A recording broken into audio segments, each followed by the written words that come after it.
So this segment is an overview of the physiography of subduction zones and also includes a bit more about how subduction zones are classified and how the different types of subduction zones affect the growth of continents. Let's start by just reviewing the basic features of subduction zones. This diagram is for an intraoceanic subduction environment, but it would look mostly similar for an ocean continent subduction zone. From right to left, there's the subducting slab itself. Right near the trench, it forms what's called an outer trench high, which is a fairly subtle ridge that reflects the flexure of the bending slab. And as Sean talked about, can actually provide information on the flexural rigidity or elastic strength of the downgoing slab. Then there's the accretionary prism, where sediments, and in some cases oceanic crustal slices, are scraped off of the downgoing slab and accreted to the upper plate. There's the Forearc and the Forearc basin, which is a depot center between the magmatic arc and the accretionary prism. There's the magmatic arc and magmatic front itself. The magmatic front commonly changes through time because it tracks the slab as it rolls back. So the front is often much narrower than the full width of the magmatic arc, especially in long-lived subduction zones. And lastly, there's the back arc region, which in this diagram is shown to be quite mature in that it's developed a back arc spreading center that's extending horizontally and has produced a fairly deep basin that is splitting up the former arc crust. This diagram shows the depth of arc magmagenesis to be at about 80 kilometers. Note that this is where the slab encounters the convecting stenospheric mantle. We'll talk later about why this depth is so important and why it actually leads or facilitates the arc magmagenesis that defines the volcanic arc. This diagram is also depicting a fairly average slab dip that's varying because it's curved, but beyond the bending region, it's dipping about 50 degrees. So hopefully this type of diagram looks fairly familiar to you. Note that people have looked globally at the average values of some of these physiographic components of subduction zones. Syracuse and Abers, for example, measured the depth to slab directly beneath our arc volcanoes using seismic tomography for currently active subduction zones. This value H showed here. And they found it ranged from about 72 to 123 kilometers and averaged about 105 kilometers globally. They also estimated average dip angles along the slab top from about 50 to 250 kilometers and found a fairly wide range from 10 to 72 degrees with an average of 47 or so. So just to give you a sense for how much some of these parameters vary. Let's talk a little now about features of the slab itself and some of the materials that enter the trench. So you're all probably familiar with the basic cross-section, this basic cross-section through oceanic crust. It's fairly systematic in that the top of the seafloor generally consists of extrusive basalts, so-called pillow lavas. Below that, it grades downward to sheeted dikes, then downward further into gabbros, layered gabbros, and ultramafic rocks, and eventually pure ultramafic mantle peridotites. This crustal column can be variably altered, however, and estimates from ocean drilling project drill cores suggest that the upper few kilometers can have up to 50% alteration and contain about 2% water and other volatiles. This decreases to 30% alteration in the gabbroic section, and then the degree of mantle lithosphere alteration, serpentinization, in other words, is extremely heterogeneous from place to place, so difficult to predict. Then in terms of the material sitting on top of the oceanic crust, the oceanic lithosphere itself very commonly hosts seamounts or oceanic plateaus. These will have much larger volumes of extrusive basaltic material in oceanic crust that is thicker. The deeper parts of the oceans will also host thin sequences of pelagic, meaning deep marine sediments, things like shales and cherts, in some cases pelagic carbonates if it's shallow enough. If a continent is nearby, either in the hanging wall of the subduction zone or attached to the downgoing slab as shown here, It can shed sediments toward the trench via turbidity currents that travel through submarine canyons on the continental slope, and those will form sandstones and greywackies that get deposited along the continental rise and in some cases in the trench itself. So there's wide variety in potential trench inputs, and this is partly why you can imagine the volatile budget I talked about in an earlier mini lecture is hard to pin down very precisely. Let's look now a little more closely at the Forearc region, including the accretionary wedge. I'm going to go in the same order as in this diagram, just to keep it simple. So if we focus on point 1 here, this is beneath the forearc at the interface between the slab and forearc crust. This is the region of subduction zones that can host large magnitude earthquakes, so this part is referred to as the subduction megathrust. Point 2 is highlighting 2 places where mantle lithosphere is present and where it has high potential to be serpentinized. In the upper plate forearc, there are abundant subduction fluids that rise up from the slab and can serpentinize the forearc mantle wedge. And in the oceanic mantle, particularly where the slab is bending, fluids can penetrate downward and serpentinize the oceanic mantle there. Point 3 is showing the leading edge of the deformation front in the accretionary prism, labeled there the frontal prism. Point 4 shows a potential topographic feature on the downgoing slab. In this case, is showing a seamount, and these can influence both the development of the accretionary prism and also later they can function as sort of asperities that help to control earthquake patterns. Point 5 shows where the continental slope is delivering sediments. In the case of this diagram, it's to an enclosed forearc basin. It's cut off from the trench by the accretionary prism and outer forearc high, but that's not always the case.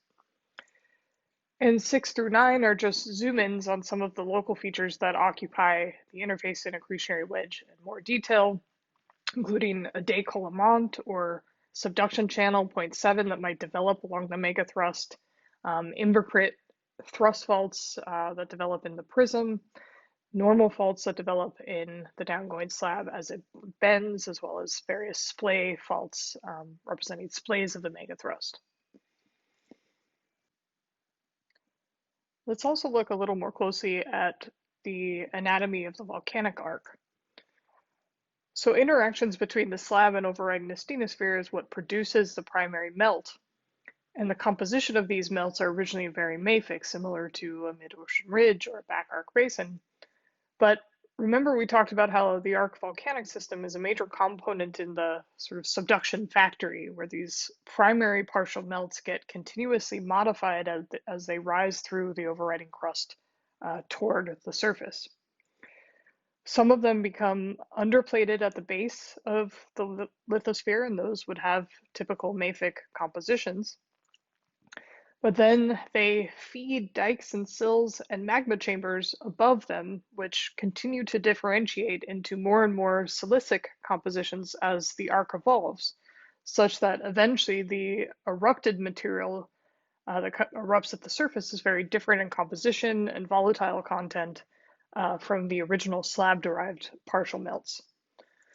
Some particular distinctions to keep in mind that allows us to recognize volcanic arc provinces from something like an igneous basalt province or a mid-ocean ridge type magmatic setting is the compositions will be much more diverse and silicic. Basalt is much more subordinate. These arc volcanoes are more explosive than quiescent basalts, and relatedly, stratovolcanoes are the most common volcanic landforms in these regions.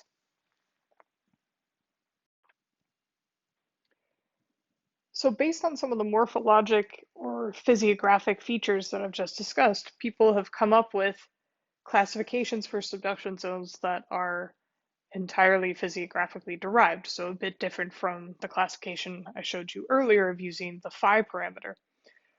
One common classification in the tectonics literature, but that is perhaps used a little less often these days, is Chilean type versus Mariana type subduction zones.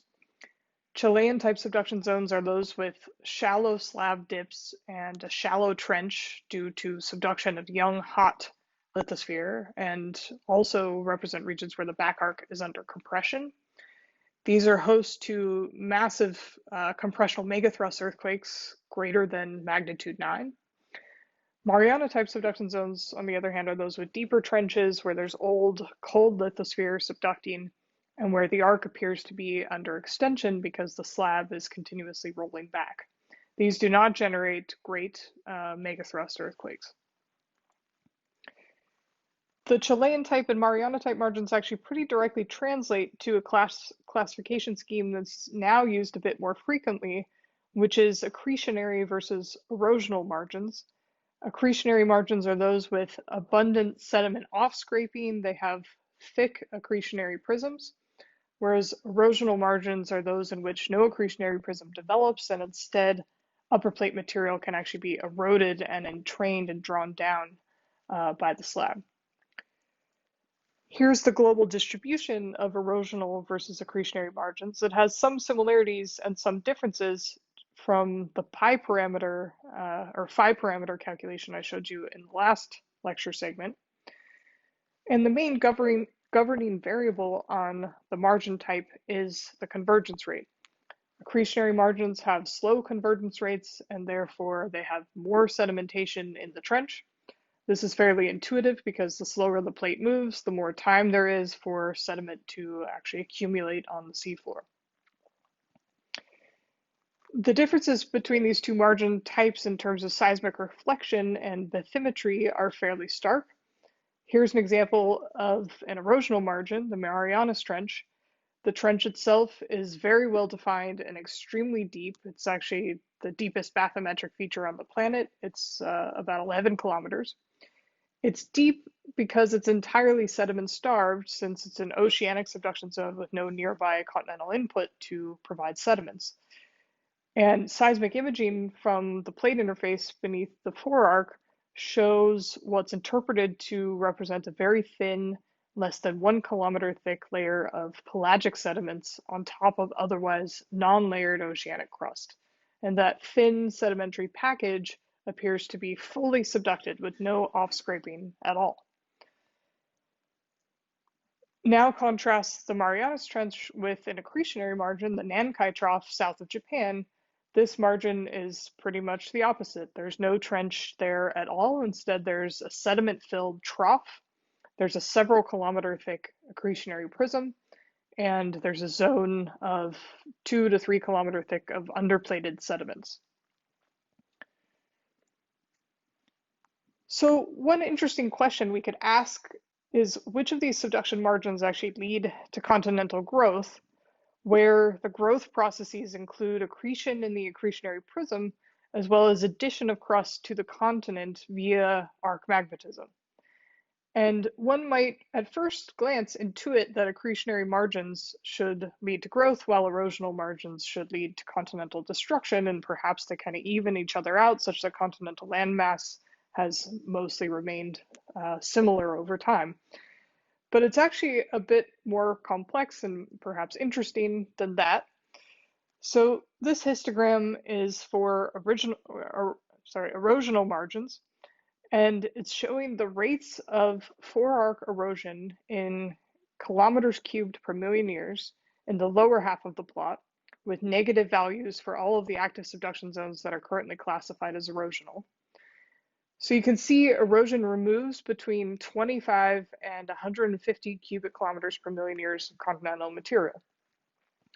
Then the top half is showing the addition of continental material via magmatism in erosional environments. The magmatic productivity in erosional environments is actually really quite high, and that's because convergence is so fast, you're constantly stuffing more and more water and other volatiles down to where they can facilitate partial melting and generate volcanic arc activity. You can see the contribution of magmatic additions to the crust is between about 50 and 150 cubic kilometers per million years. So erosional margins, it turns out, do not lead to continental loss generally, because the magmatic productivity in most places exceeds the amount of subduction erosion. Then if we examine accretionary margins, they show lower rates of magmatic productivity because convergence rates are slower, but they also have a positive flux of material via sediment accretions, but that's generally quite small, on the order of 10 to 50 kilometers cubed per million years. So just reiterating that overall, the magmatic productivity is much higher in erosional margins than accretionary ones, again, due to the faster convergence rates. So if we come back to the question of which subduction margin types contribute to continental growth, you can see that nearly all of them contribute to growth rather than loss, even the erosional margins. There are only 4 or 5 modern subduction zones that appear to be resulting in net loss of continental material. If we project this kind of behavior back in time from when plate tectonics started to the present day, it suggests that continents are always sort of growing in mass and are never really recycled. Even a small amounts of them return to the mantle through deep subduction. So to summarize, in this mini segment, we reviewed the general physiographic features of subduction zones, including the downgoing plate characteristics and its inputs, the forearc and accretionary wedge, the main structures there, the magmatic arc and how it is distinguishable from basaltic igneous provinces or other types of igneous provinces. We discussed physiographic classification schemes, Mariana's type, which are pretty much the same as erosional margins, and Chilean type, which are synonymous with accretionary margins. And we discussed how both margin types result in the growth of continents over time.